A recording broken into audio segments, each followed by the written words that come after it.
have control. You good with having control? Yep, looks like I can.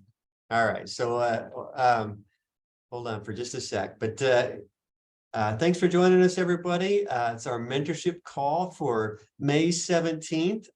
Brian Johnson is going to be leading the call today. He's got a case study on a house that, and for those that don't know, Jake LaRose up there is Brian's partner. So this is Jake and Brian's deal, but Brian's going to be running the show, and Jake just wants to be an observer, I think. The project is one that they bought last fall, and they were intended on keeping it as a rental, but just based on some circumstances in their own business and the state of the market, they decided to switch, do a pivot to flip the deal. And anyway, it turned out really well for them. So sometimes you got to pivot. So I'm excited to see the story. And Brian and Jake have been borrowers for ours for a long time, and they also have a nice business where they flip and got rentals, and been slowly building their business. So Brian, thanks for being with us today, and the show is all yours. All right, thanks, Brian. Happy to be here. Apologize if my PowerPoint is not up to standard. I usually like to put a lot of time into it, but had short notice here. But anyway, while I'm trying to share my screen here, Brian kind of explained it. Jake and I have been full-time real estate investors on our own collectively, I guess 6 years now. Jake and I teamed up together 3 years ago. Our initial focus was to build a rental portfolio, and we quickly started a whole flipping business. So we're full-time. We get our active income from flipping and wholesaling, and we've slowly been growing a rental portfolio. So this is kind of a deal. There's nothing flashy or sexy about it. Really basic house in St. John, Missouri. But like Brian said, where things were at last year in our business, I mean, anybody else on the call full time, how was Q4 for your business last year? I can't see everybody on here, but I don't know. I know I'm not the only one that wasn't crushing it.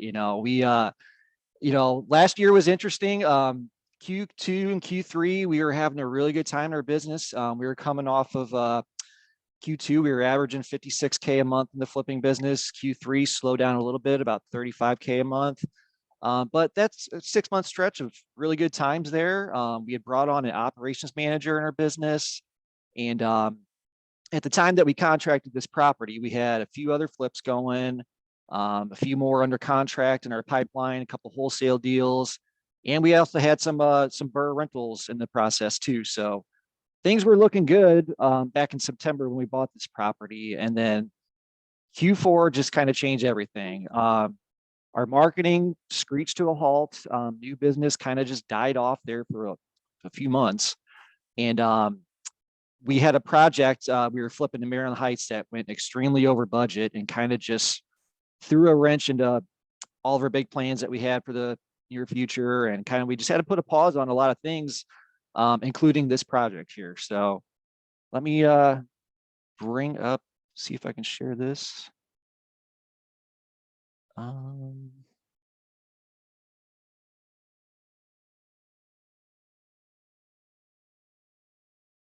Sorry guys, I'm having trouble sharing here.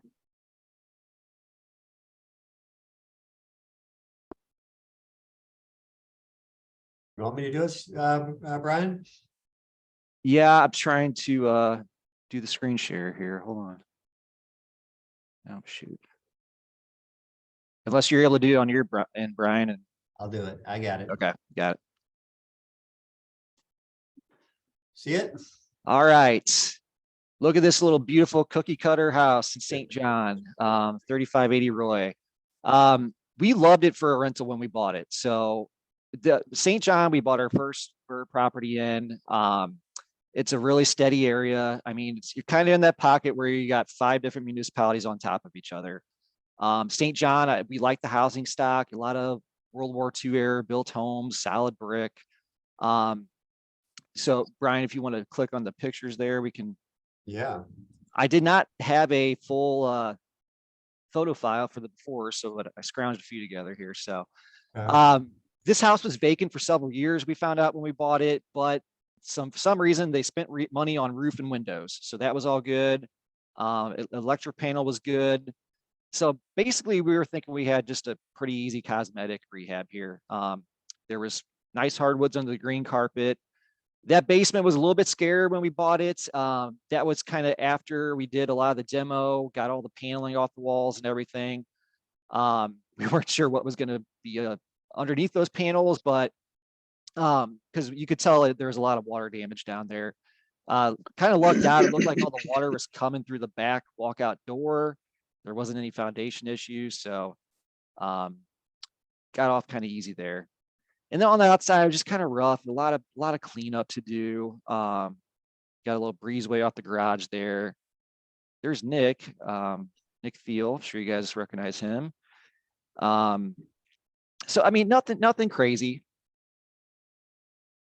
We actually found the garage that went to that door there, or the door that went to that garage. So saved a couple $100 there. HVAC we knew was older. We were going to try to roll the dice on that. We ended up having to replace the system. So like I said, we originally bought this for a rental. We were going to plan to keep that kitchen, paint the cabinets, do, nothing crazy. So, Brian, if you want to go to the next slide. All right. So we found this deal from a wholesaler, a guy I got to know pretty well last year. We were trying to make a deal happen for a long time. He contracted this house a little bit high. We bought it for 77. I think he made $300 on the deal. So he wasn't able to get a price drop to get a good spread for him, but he still sold the deal to us. It's 2 bed, 1 bath. We initially planned to put about 38,000 into it. And back in September when we bought it, we had the ARV at 145. So, which, we were pretty confident in that time. We own another 2 bed, 1 bath nearby there. We had recently done an appraisal on it, got 120 for that one, but it didn't have a garage and is a little bit smaller than this one. So we felt like, hey, easy rehab.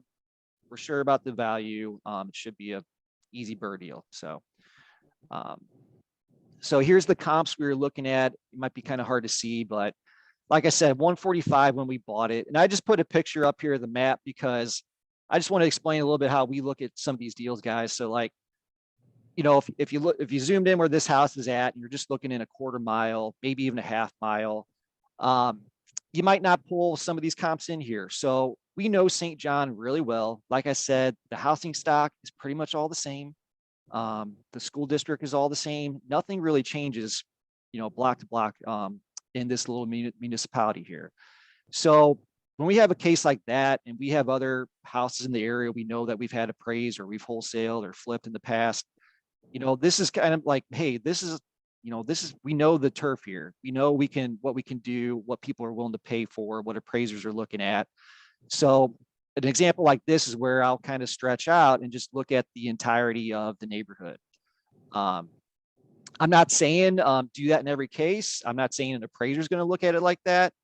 But if you're looking for opportunity where maybe you can push the value on something, one kind of trick that we've always done is like, I look at the elementary zone of that property. And, if there's a neighborhood across a main thoroughway, but it's the same age built home, same style home, same schools, people are willing to pay, that range, but there might not be an exact comp in that neighborhood. It might be an opportunity to push the value. I'm not saying push, buy it off that speculative value, but there might be opportunity there just to keep in mind if it's not going to work out for a rental, you need to pivot to a flip. There's opportunity to do either exit strategy. So that's all I got to say about that one, Brian. So initial budget, nothing crazy here. 38K sounds like a lot for a rental rehab. Man, pretty much every house I look at these days, it seems like 40K just off the bat, Yeah. It used to be a few years ago, you'd be looking at 20, 25 for light rental grade rehab. But the big thing we changed here is instead of keeping the kitchen we had there, we did a full kitchen remodel. We did end up having to replace the full HVAC system, and I hadn't had to do a system in a while, and it went up. I got a couple different bids. It went up about $2,000 from what we were used to paying just a year or so ago. So I don't know what changed there, but you might want to pad a little bit more on your rehab estimations if you're planning for systems like that. So really, there wasn't any crazy expenses on this one. That I'm going down the line here. Yeah, no huge surprises really. So we kind of lucked out as far as that goes. So all right. So you got to know when to hold them. So when we were looking at this back in September last year, you can see side by side the cash flow analysis. So at 6% interest rates, this was already kind of a marginal cash flow deal. But we like the area. We like Rittner. We're bullish on Rittner. It's just an area that we feel is always going to stay steady. You don't ever see huge swings in values, or there's a lot of business in the area. Shouldn't change overnight. And we kind of look at things like, hey, we're in this for the long haul. As long as it cash flows some right now, what's the house going to look like 2, 3, 5 years from now? It's going to be a great property in a great neighborhood. It's going to keep appreciating, and that cash flow is going to increase. So, but you look at it now in 2023 with the rates up over a whole point, even with the value going up in the neighborhood. And we did have another property nearby in Overland that we rented out in between all this, that we got $1,250 for another 2-bed, 1-bath. So we thought, we might be able to push the rent here. But even with that, and we were kind of looking at it too, like, well, this could probably still work. We were going to have to leave some money in the deal at that point because we'd been holding it for quite a while. And, unless we were willing to leave probably 10, 15 grand in the deal to get it to cash flow, it probably wasn't going to work out in our best interest. So that was when we decided, hey, let's look at this from another angle and see about flipping it. So. All right, so just some more nerd charts graphs here. So on the left here, you see the little squiggly line graph here. That is the month supply of inventory currently on the MLS for, just the whole MLS, under a month supply of inventory. And when I ran this same report for that zip code in St. John, you're seeing the same thing. It's below a month. There was nothing else on the market at the time when we were finishing up the rehab on this and everything. So when you see indicators like that, I feel like that's a good time where, hey, maybe we can push the value on this here. There's nothing else on the market, especially in this price range between 150 to 200. That's so hard to find in a decent neighborhood these days. So again, I don't know if you guys can see on the right, it's kind of hard to tell, but like I said, when we bought it, we were, pretty sure about a 145 ARV. A couple other sales were saying maybe, 155, 160. In between all this, there was 2 houses that sold for $200K in St. John, which, I've seen those sale prices before, but maybe on a larger 3 or 4 bedroom, a lot more square footage. So I was just like, holy cow, what, we might have a good opportunity to really push this here. So the way I looked at it was, I'm not sure which one it is, probably the one on Boswell that sold for 200. Same size house, basically. They had a finished basement and a 2nd bath in the basement. So our house doesn't have that. I could think about adding those features in, or let's just, our house is the same without that. Let's do a price adjustment and back it down. We also have a 2-car garage, which it's very rare to find in the neighborhood there. All right, so add the value of that back on. Holy crap, we have like a 180 house here, which I couldn't believe it, So it's just, you gotta pay attention to what's going on around you, and whether it's gonna, be for the good or the bad. Just always keep an eye on that stuff. So, and like I said, if I was looking in just our tight quarter-mile range, And just considering that, I probably wouldn't have that 200K house on there. But it's just maybe a couple blocks over, nothing changes. So this made us that house right there was the deciding factor for us to try to push the value on it. So and then I think we got linked to the pictures there on the bottom there, Brian. Yep. All right, so I just put the Zillow link in here. We're still pending. The house is supposed to be closing before the end of the month here. But on the front there, I mean, not a whole lot different. We got rid of the old awnings over the windows. I think we listed it the perfect week because those trees just came in bloom and gave it a little pop. But a lot of stuff up close that so Nick Thiel ended up taking over this project for us. So I should back it up here a little bit.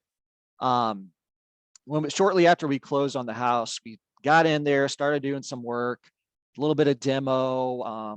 I think I even had the hardwoods refinished out of order just to kind of keep things going, get some action going. And I had another handyman kind of do the bid for a rental grade rehab. And I'd done a couple rental rehabs with this guy, and he was all lined up, ready to go. And in the middle of all this, I had to move him on another project. This house was sitting here. We've done a couple other houses with Nick Thiel, and I said, hey, man, I've got a lot of other stuff on my plate going on. I'm usually the de facto project manager in our company between Jake and I. And at the time, we were still worrying about trying to get some other houses, get through the rehabs, get some other stuff on the market. And working with Nick was great for this house just because he's, all-inclusive service. I don't have to worry about going, picking up material, running around, stuff like that. He managed everything start to finish. So that was probably another reason we did well on this deal here. Just I could be hands off. I trust Nick, and it got done probably quicker than I could have got it done. So, but yeah, I think just from the front, you had just a lot of cleanup to give it some curb appeal. Kind of some of the intangible features here were like, hey, we're on a large corner lot here. That's always a desirable thing. We got a fenced in yard. We got that detached 2-car garage. And, Nick kept pointing that stuff out to me. I'll give him the credit, man, just leaning on some of his experience. He's like, man, I did a really similar house in St. Anne, not too far from here, and we got 160 for it. He's like, I think this one's got more going on than that, so I don't see why you couldn't push it. So just, hey, trusting some guys like your contractors that are in these houses all the time, they got good feedback a lot of times. So, all right. So yeah, inside here, we stage all of our houses. Every time I'm on the fence about doing it and we end up pulling the trigger, I'm always pleased. I really feel like it puts it over the top. Refinished the hardwoods. We dressed up that fireplace mantle a little bit to give it some pop, put some tile around there. It was a bonus having newer windows already in the house. We didn't have to worry about that. All new doors. We ended up keeping the base trim, painting that. And then, the kitchen, I think it's a good sized kitchen for this little house here. One thing Nick does in a lot of his rehabs, like we are used to putting in a tile backsplash.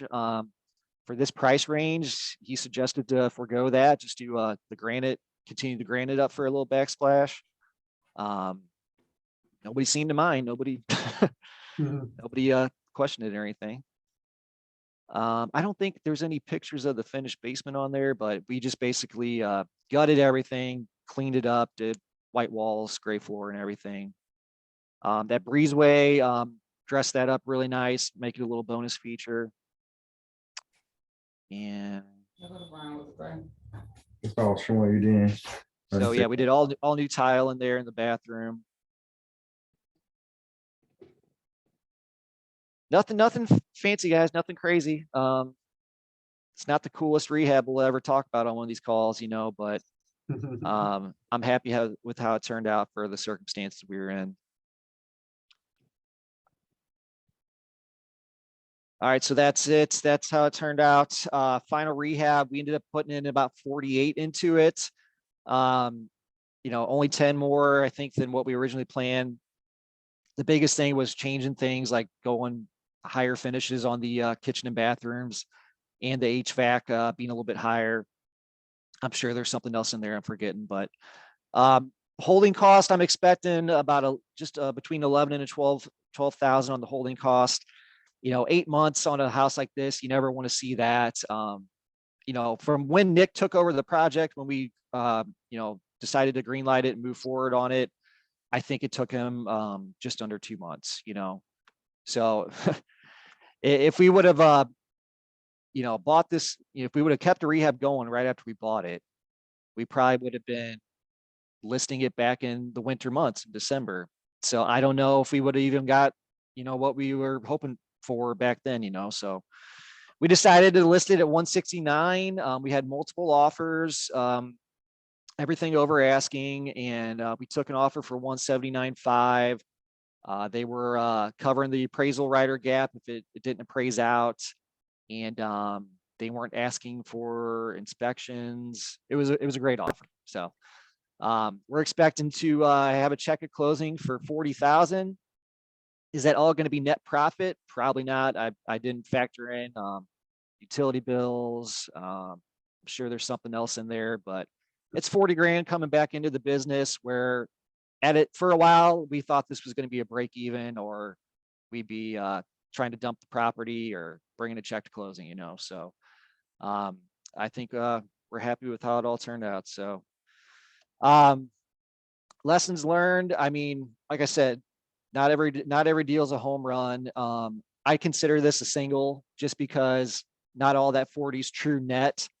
But if like I said, Jake and I, we're full-time in this. We got multiple projects going on. I don't need every flip to make 40, 50, 60 grand. If I've got a few projects going on and I can shoot for 20 or 25 on all of them and be surprised when we do better, I'm happy with that. So this project, nothing crazy happened on this project, but it didn't go as planned. And I think I finally started to let go of expecting it to go as planned. It never does. So having the right crew on the right project, like I said, we tagged out the guy we had planned for this project, brought in Nick, and I think it helped save the deal. There's so many little attention to detail things that don't show up in the photos that, I might not even be able to list on a scope of work, that a guy like that, he's all about making the job right. Taking care of the stuff that people might, he's been through enough inspections and stuff. He knows what people are looking to call out, what the buyers inspectors are looking to call out. If you can be aware of that and head all that off in the beginning, and so with St. John and the inspector, we would have had a clean inspection if one of the smoke detector or the carbon monoxide detectors had batteries in it. They forgot to put batteries in it. Other for that, we would have had a clean inspection. Like that's what you always want, what can really kill deals sometimes is like, well, hey, we're 2 weeks out from closing, and then the buyer's inspector wants you to do 30, 50 items, So what else? Analyzing the deal from every angle. So like I said, what that means to me is kind of, breaking the rules sometimes on how to traditionally comp a property. I'm not saying do that in every case. If Suzanne's on this call, she'd probably disagree with me. But if you're doing a lot of business in the same areas and you know what people want and what they're looking for and what they're willing to pay, I think you can do that in the right case. Especially on a house, like I don't think there was anything weird about this house. I think it's got people looking for that neighborhood, that size house. It's got everything they would want, especially if there's any kind of weird factor and it doesn't fit the neighborhood, I wouldn't take my advice on that. You got to kind of look at the deal a little bit differently. Lessons learned in the process are often more valuable than any profit earned. So, just for where our business was at the beginning of this project and where we're at now and everything I learned in between, as much as my mindset was tested with the market conditions over the last 8-9 months, I would have been happy if we broke even on this deal. And I'm 100% honest about that. Um, I was telling Brian the other day, at one point last year, we had several deals where it looked like we were going to have to sell off or cut bait on or bring a check to closing. And this was one of them for a while. And, we found a way out of it, and it worked out pretty well. So, like I said, I mean, sometimes the learning experience is far more valuable than the profit. Mm. Always having multiple exit strategies and knowing when to pivot. So a great deal for us in our business means we can either flip it, wholesale it, or keep it for a rental. It doesn't have to be all those things every time, but I don't ever want to go into deal saying our only exit strategy is to wholesale this, or we're going to look at a house that can be a wholesale. I don't know if you guys ever talk about that a whole lot on here. You can get in trouble by doing that if you're overpaying and you don't leave enough room if you need to go back in and do a full rehab. So as long as you're buying it at a deep enough discount where you have multiple exit strategies, you should always more than not be in a good position. So, and right now the market needs inventory. Guys, if you have a project that you're, man, I don't want to say being conservative on, I think right now is the time to be bullish. If you have a great house in a great neighborhood, things are selling fast. I mean, even grandma clean as is stuff. So, I mean, if you have any opportunity to get houses on the market during the summer months right now, do it. Because I don't know, who knows what's going to be going on in the world 6 months from now or next year.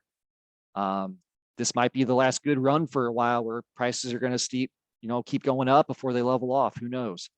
But that's just what we're seeing with that low inventory. That's our goal right now in our business, is just to get as many deals in our pipeline onto the market as quickly as possible. So that means we're doing more clean and list stuff, more wholesale stuff, and rehabbing the right houses that we can get in and out of quickly, and get sold on the market before the summer. So I think that's the slideshow. Pivot is the big theme of that one, I guess, Brian. So if anybody's got any questions or anything. No, that was awesome, man. Congratulations. Thank you for going through all that. That was really, really appreciate it. So questions, anybody throw out any questions you got? We'll take questions for a little bit here.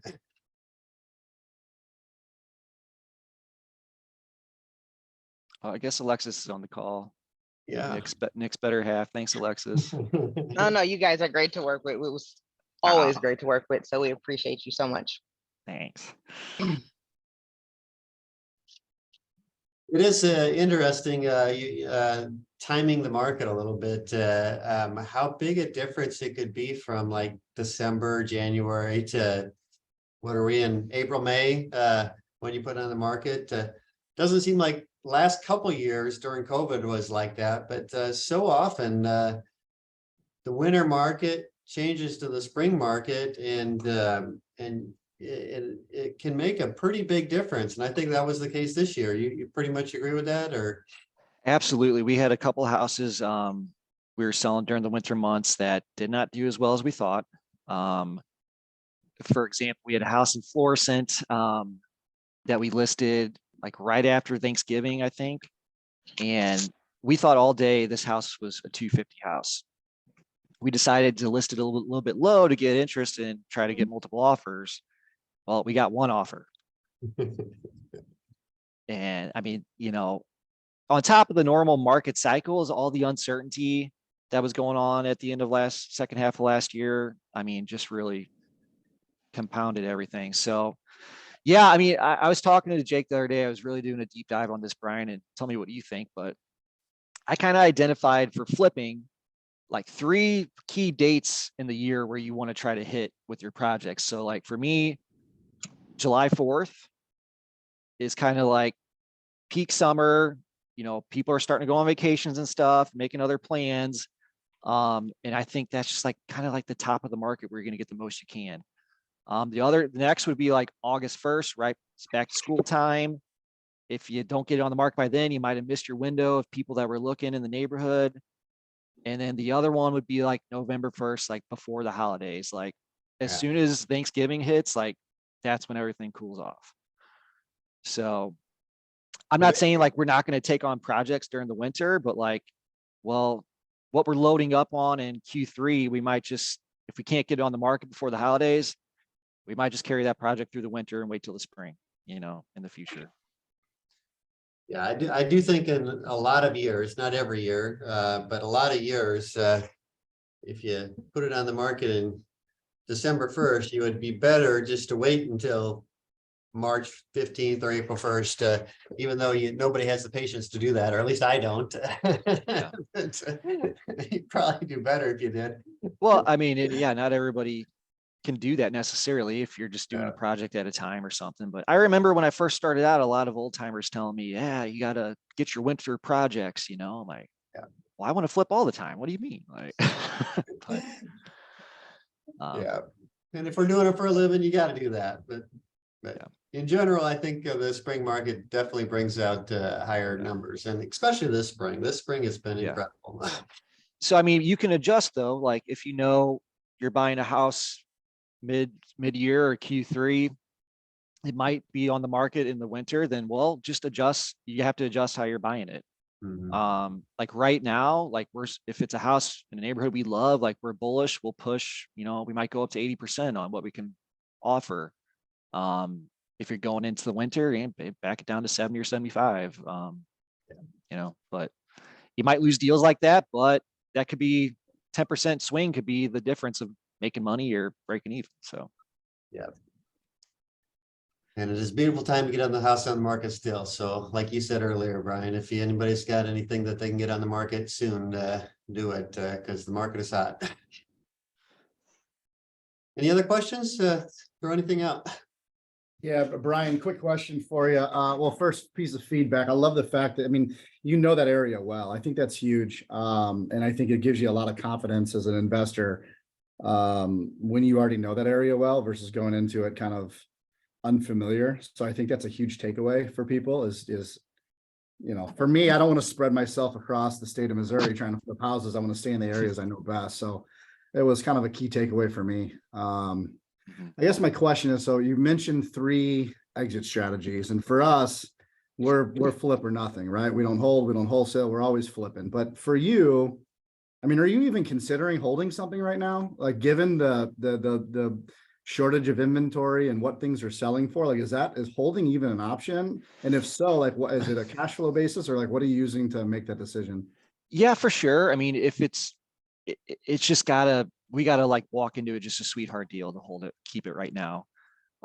Just for where we are at personally, like we were in such a rough spot in Q4. Like right now, we just want to kind of learn the lessons we did and generate as much revenue as possible right now, in case it cools off again in the winter, and we kind of have to have some reserves there, because Q4 we hardly had any income come in, and it took a while to get going this year too. So, and just your deal pipeline. Like, I just don't think you could be married to one scenario where everybody's case is different though, John. Like you have a full-time business, other people have full-time jobs. They have income from that. So building rentals is their sole focus in real estate. Jake and I, this is our full-time gig. Like we got to keep active income. So a lot of times it's just a matter of where we're at in the business. We've sold deals before that I hated that we had to sell it. I would have really loved to keep it, whether for a rental or a flip. I see Suzanne smiling. I'm thinking of Avery on you, Suzanne. I remember that one. But yeah, man, I mean, if the numbers work right now and we've got enough other active income, projected revenue from the flips and the wholesales, then yeah, we'll hold on to it. But man, those interest rates have killed us. So we're trying to find other ways to make deals work. I know like Kevin's having success with the midterm stuff. Everybody's talking about that. Hopefully by the time we figure that out, it's like still viable, but I mean, you're ahead of the game on that one there, dude. So, I mean, yeah, are there creative finance scenarios to take over rental properties or, like instead of going to the local bank on the refi, can you get a loan in your own name at a 30-year fixed rate? It was so easy there for a while for these BRRRR deals. It was so easy call it the COVID era, I guess, but right now you got to adapt. And we're not cool enough yet where we can absorb a bunch of rentals that are not cash flowing. So other people might be in a position where, hey, well, I've got a large enough portfolio. I love this house for the long term. It's going to break even for a couple of years, but 5 years from now, it's going to be a great asset. So everybody's different, man. Cool. Appreciate it. And yes, I'll buy cabinets from you soon. Anybody else got any questions for Brian? Well, awesome Nope. job. Nobody. Thanks for, I know, isn't it? You never know when you're going to get a ton of questions and when you're not, but you did an awesome job on your presentation. Thank you. Thank you for doing it. I'm sure everybody got a lot out of it. I know I did. But let's open it up to anybody. Anybody got a win or a question or a challenge or something they just want to throw out to the group? Anybody, any topic?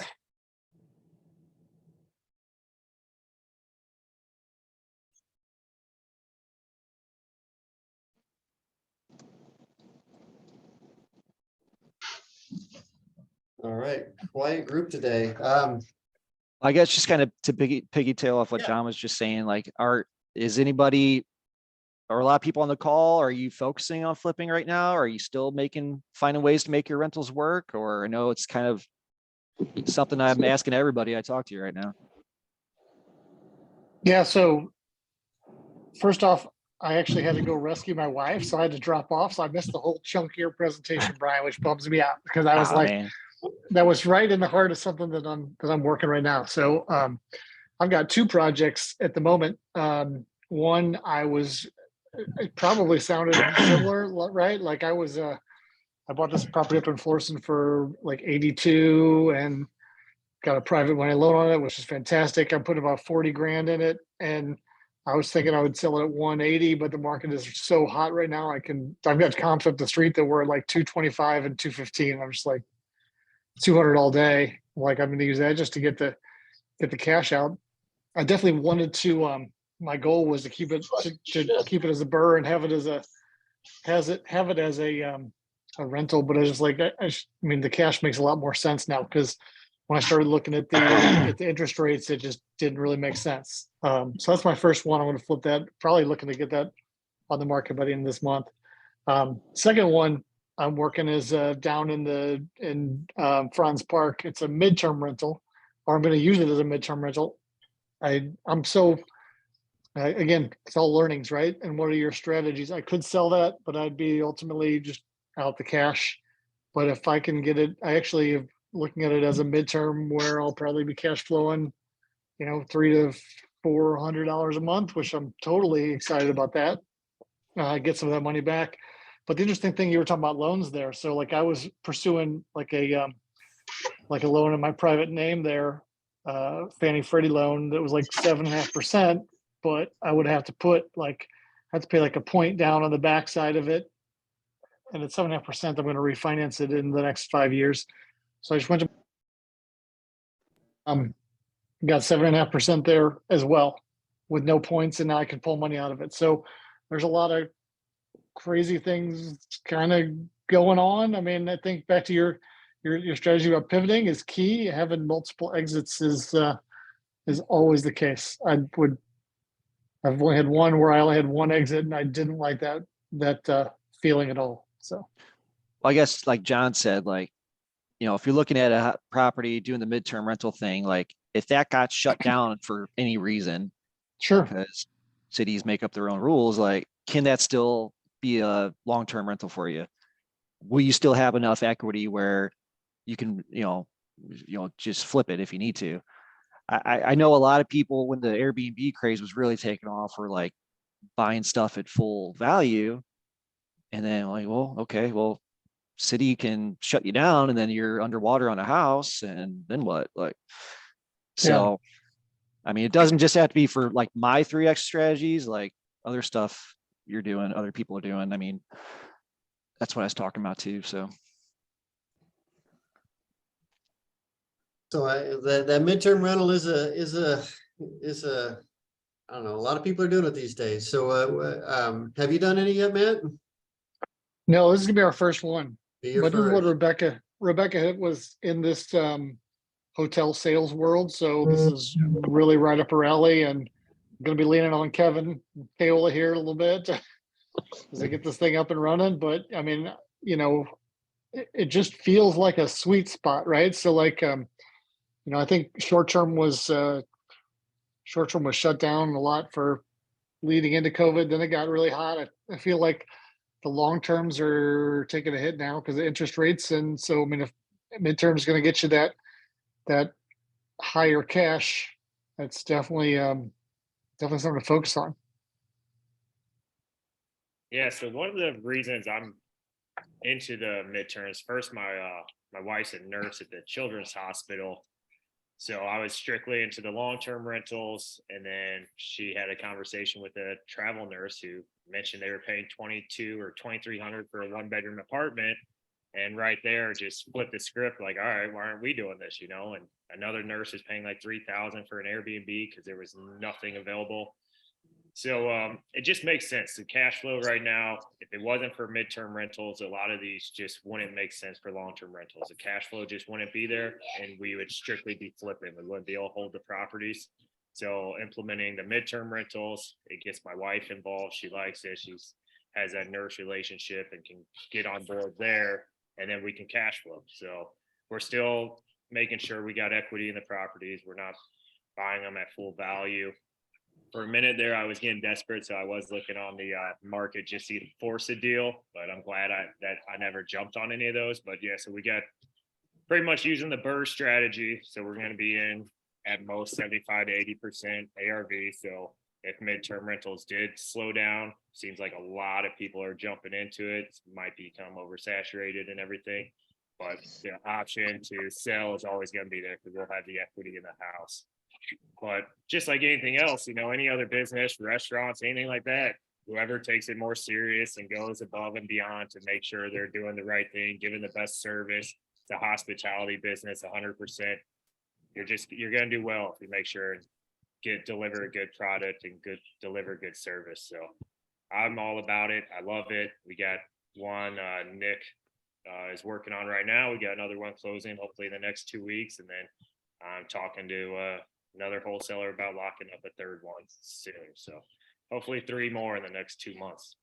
Hey, Kevin, do you got a sense for, I know kind of where yours are. Can you kind of talk from whatever your knowledge is on where are the good net midterm rentals making sense right now? Or can you do it anywhere in the metro area? Or do you need to be in a certain pocket? So I've talked to a couple people who are a little bit further away from downtown, but from what we see in the contracts that the nurses are getting, it's all within about a 15-minute drive of BJC, Children's Hospital, Cardinal Glennon, WashU. So it's all pretty much in that pocket. So I'm very strict on it. I don't go to U City because I don't know that, I'm not familiar with that area. And I heard there's bad areas, good areas out there. So I'm strictly south of Forest Park and west of Kings Highway within 15 minutes. And it seems to do well. Perfect. And can you talk a little bit about how much do you spend on average furnishing your midterm rental? Do you just ballpark it? Yeah, ballpark, I'd say the whole things are about 5,500. So we're getting 2 bedrooms, 1 bath, under 1,000 square feet. We're rehabbing them really nice. And then we're just, you know, sticking with just clean and easy furnishings. We're not going and spending a bunch of money on nice furnishing, but we're also not buying used stuff. So IKEA dressers and stuff like that, you know, it's clean, it's new, it's not the best, but all they want is something comfortable and clean and new. Gotcha. And have you done any midterms to anything other than nurses, or has it always been just strictly nurses for you? So far, it's been only nurses, but we've had professors reach out looking for 9 months at a time, but we already had something booked previously, so we couldn't take that. But yeah, we've had quite a bit of inquiries from Wash U professors, just other professionals. We had a family trying to come in for 60 days in between a move, but we're trying to stick strictly on the 3 months. So we've had people inquire for less than that, but we're doing it strictly a minimum of usually 13 weeks. Very cool. Well, I didn't know this is going to turn into a midterm rental topic, but it seems like the hot thing. So anybody else got any thoughts or questions on midterm rentals these days?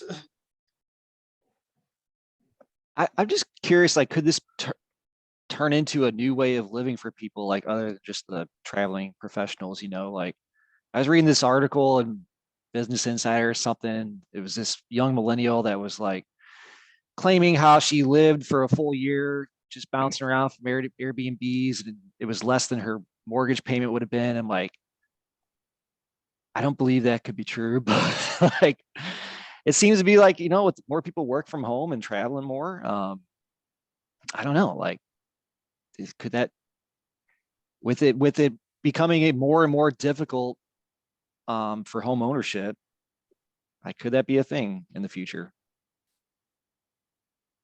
Potentially, you get a lot of young people now who aren't jumping into the families right away, who are more Right. interested in traveling and stuff like that. So you do see a lot of inquiries about that. Like you said, a lot of people are able to work from home. They want to travel. This is a good way for them to stay somewhere for 3 months at a time. Not super expensive like the Airbnbs, but just a nice home to live in for 3 months at a time and then jump to another place. Yeah. I don't know. We'll see how it goes overall. I think it's really good right now and hasn't been slowing down at all. We're now looking into the insurance aspect of it. So people who've had their homes destroyed from fires or flooding and stuff like that, and the insurance company will take over the house for up to 2 to 3 years and then place people in and out for you. So we're looking into talking with some of those insurance companies as well. I mean, you mentioned like professors and a couple other things there. Most people that I know that are doing the midterm rental are doing the small little 2-bedroom, 1-bath house. Is there a market for a bigger house, more of a higher end midterm rental? Is there a market for that, or is it mostly just on the smaller house? Yeah, so I'm sticking with the smaller house. This guy I follow, who's kind of a big influencer on the midterm rentals, he will only buy 3, 4, and 5 bedroom homes, but he also does a little bit more work involved in that. He does, multiple nurses living in there, all on separate room by room. I don't want to do that. I don't want to feel like I got to babysit them and deal with this person stole something of mine or this and that. But so he strictly only does bigger homes, 3, 4, 5 bedrooms. But he also implements that insurance strategy a lot. So we'll have families move in who lost their houses and the insurance is covering. So he's not as full on 100% nurse strategy, more he's jumping more towards the insurance aspect of it. Gotcha. Well, very cool. Well, we just got a couple minutes left. Thanks for helping us out there, Kevin, a little bit with the midterm space. Anybody else got any last minute question? Otherwise, we will wrap it up for today.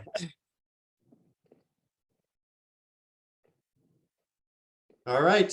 Well, thank you for all for joining us today. It was a good session. Brian, thanks for doing your presentation. It was awesome. Really appreciate it.